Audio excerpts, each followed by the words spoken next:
بسم اللہ الرحمن الرحیم۔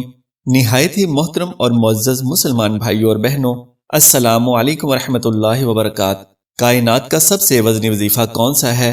وہ کون سا کلمہ ہے کہ جو اللہ کے فرشتے نے خود آ کر آخری نبی حضرت محمد صلی اللہ علیہ وآلہ وسلم کو بتایا ہے، اور جس کے بارے میں نبی صلی اللہ علیہ وآلہ وسلم نے فرمایا ہے کہ یہ وظیفہ تمام وظیفوں سے بہتر ہے، اور جس کو پڑھنے والا دنیا و آخرت میں کامیاب ہوگا۔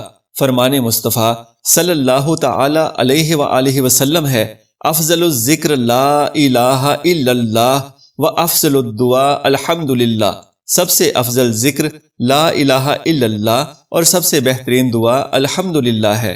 بروایت ابن ماجہ، جب حضرت موسیٰ علیہ السلام نے اللہ تعالیٰ سے عرض کیا، اے میرے رب، مجھے ایسے کلمہ سے تلقین فرمائیے کہ جس کے ذریعے میں آپ سے دعا مانگوں اور آپ سے ہم کلامی کا شرف حاصل کروں، اللہ تعالیٰ نے ارشاد فرمایا، اے موسیٰ کہو، لا الہ الا اللہ محمد رسول اللہ۔ موسیٰ علیہ السلام نے عرض کیا، کیا سبھی لوگ یہی کلمہ پڑھتے ہیں؟ اللہ تعالیٰ نے فرمایا، اگر 7 آسمان اور زمین ایک طرف ہوں اور کلمہ طیبہ دوسری طرف ہو تو کلمہ طیبہ کا پلڑا بھاری ہوگا۔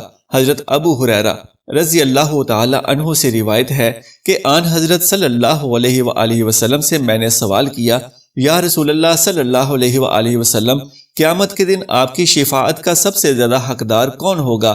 آپ صلی اللہ علیہ وآلہ وسلم نے فرمایا، اے ابو ہریرہ رضی اللہ تعالی عنہ، میں جانتا تھا کہ تجھ سے پہلے کوئی یہ بات مجھ سے نہیں پوچھتا، کیونکہ میں دیکھتا ہوں کہ تجھے حدیث سننے کی کتنی ہرس ہے۔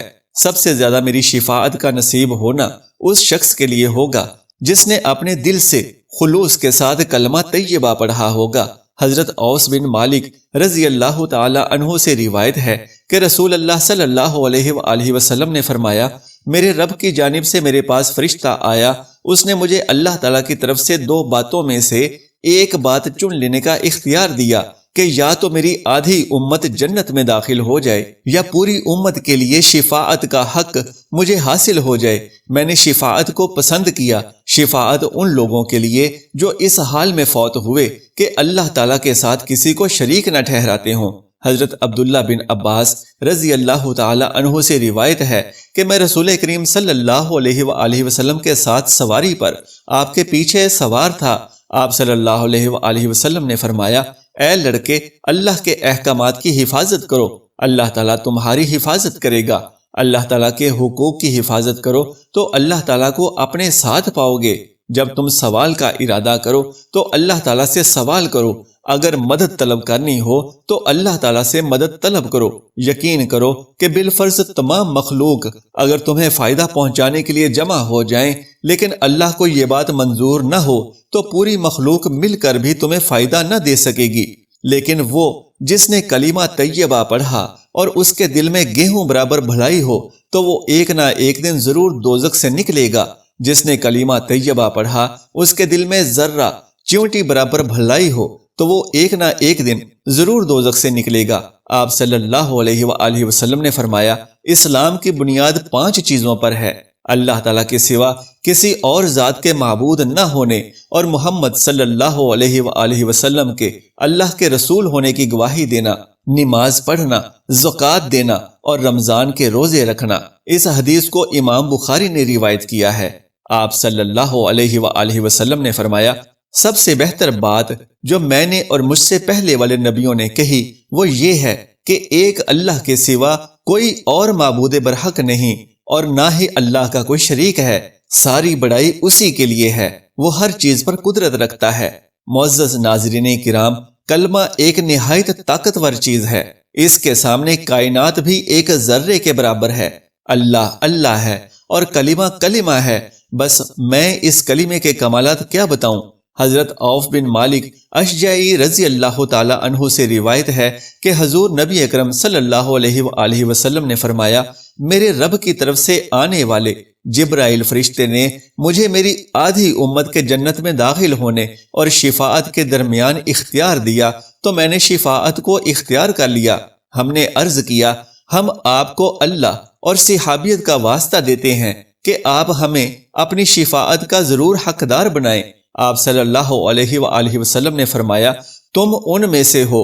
پھر ہم چل پڑے تو ایک یا دو آدمی آ گئے تو آپ صلی اللہ علیہ وآلہ وسلم نے جیسا ہمیں بتلایا تھا ویسا ہی انہیں بھی بتلایا، تو وہ بھی آپ کو اللہ اور صحابیت کا واسطہ دینے لگے کہ انہیں بھی اپنی شفاعت کا مستحق بنائیں۔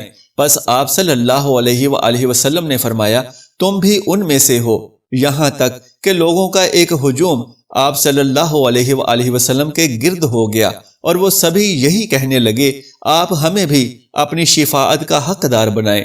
آپ صلی اللہ علیہ وآلہ وسلم نے فرمایا میں تم کو گواہ بناتا ہوں کہ یقیناً وہ میرے ہر اس امتی کے لیے ہے جو اللہ تعالیٰ کے ساتھ کسی کو شریک نہ ٹھہراتا ہو۔ اسے امام احمد نے روایت کیا ہے، اس کی اسناد صحیح ہے۔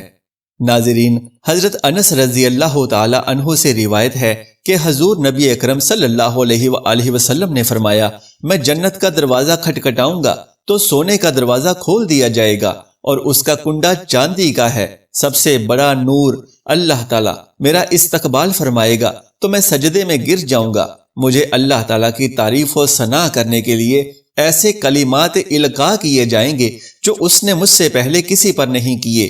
پھر مجھے کہا جائے گا اپنا سر اٹھائیے، مانگیے آپ کو عطا کیا جائے گا، کہیے سنا جائے گا، اور شفاعت کیجیے آپ کی شفاعت قبول کی جائے گی۔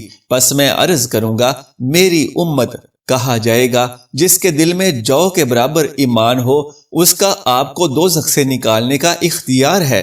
فرماتے ہیں پھر دوسری بار میں سجدہ ریز ہوں گا تو ایسے ہی کلمات القاء کیے جائیں گے اور اس طرح فرمایا جائے گا تو میں عرض کروں گا میری امت، پھر مجھے کہا جائے گا جس کے دل میں رائی کے دانے کے برابر ایمان ہو آپ کو اس پر بھی اختیار ہے۔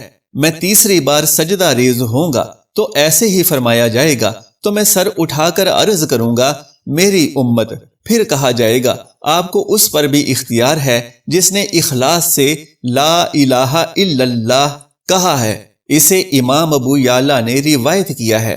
ناظرین کرام، لا الہ الا اللہ سے مراد پورا کلمہ شریف ہے، یعنی مع محمد الرسول اللہ کے، ورنہ صرف لا الہ الا اللہ تو بہت سے موحد کفار بلکہ ابلیس بھی پڑھتا ہے، وہ مشرک نہیں موحد ہے۔ جس چیز سے مومن بنتے ہیں وہ ہے محمد الرسول اللہ، چونکہ کلمہ شریف سے کفر کی گندگی دور ہوتی ہے، اسے پڑھ کر کافر مومن ہوتا ہے، اس سے دل کی زنگ دور ہوتی ہے، اس سے غفلت جاتی ہے، دل میں بیداری آتی ہے۔ یہ حمد الہی و نعت مصطفی صلی اللہ علیہ وآلہ وسلم کا مجموعہ ہے، اس لیے یہ افضل الذکر ہوا۔ صوفیاء کرام فرماتے ہیں کہ صفائی دل کے لیے کلمہ طیبہ اکثیر ہے۔ حضرت سیدنا شیخ محی الدین ابن عربی علیہ رحمت اللہ تقوی فرماتے ہیں مجھے یہ حدیث پاک پہنچی تھی، ترجمہ یعنی جو شخص 70,000 بار لا الہ الا اللہ پڑھے اس کی مغفرت کر دی جائے گی، اور جس کے لیے پڑھا جائے اس کی بھی مغفرت ہو جائے گی۔ میں نے اتنی مقدار میں کلمہ طیبہ پڑھا ہوا تھا لیکن اس میں کسی کے لیے خاص نیت نہ کی تھی۔ ایک مرتبہ میں اپنے دوستوں کے ساتھ ایک دعوت میں شریک ہوا، اس دعوت کے شرکاء میں سے ایک نوجوان کے کشف کا بڑا شہرہ تھا، یعنی وہ نوجوان پوشیدہ باتوں کو بھی دیکھ سکتا تھا جنہیں عام طور سے انسانوں کے لیے دیکھنا ناممکن ہے۔ کھانا کھاتے کھاتے وہ نوجوان رونے لگا، میں نے سبب پوچھا تو اس نے کہا میری والدہ جو کہ اب اس دنیا میں نہیں ہیں، اور میری والدہ وہ ہستی ہیں جنہیں میں اس دنیا میں سب سے زیادہ چاہتا ہوں۔ اللہ عز و جل نے مجھ پر یہ انکشاف فرمایا ہے اور میں نے یہ دیکھا اور جانا ہے کہ میری والدہ عذاب الہی میں مبتلا ہیں، میں اپنی والدہ کو عذاب میں مبتلا دیکھتا ہوں۔ حضرت شیخ محی الدین رحمت اللہ علیہ فرماتے ہیں کہ میں نے دل ہی دل میں کلمے کا ثواب اس کی ماں کو بخش دیا۔ وہ نوجوان فوراً ہی مسکرانے لگا اور کہا اب میں اپنی ماں کو بہترین جگہ دیکھتا ہوں۔ حضرت سیدنا شیخ محی الدین ابن عربی علیہ رحمت اللہ تقوی فرمایا کرتے تھے میں نے حدیث کی صحت کو اس نوجوان کے کشف کے ذریعے اور اس نوجوان کے کشف کی صحت کو حدیث کے ذریعے پہچانا۔ سبحان اللہ۔ اللہ عز و جل سے دعا ہے کہ اللہ پاک ہمیں بحیثیت مسلمان اور کلمہ گو ان لوگوں میں شامل فرمائے جن پر نبی صلی اللہ علیہ وآلہ وسلم کی شفاعت واجب ہوئی۔ اللہ پاک ہماری خطاؤں اور غلطیوں کو درگزر فرما کر ہمیں جنت الفردوس میں اپنے پیارے محبوب حضرت محمد صلی اللہ علیہ وآلہ وسلم کی غلامی میں جگہ نصیب فرمائے۔ آمین ثم آمین۔ اللہ ہم سب کا حامی و ناصر ہو۔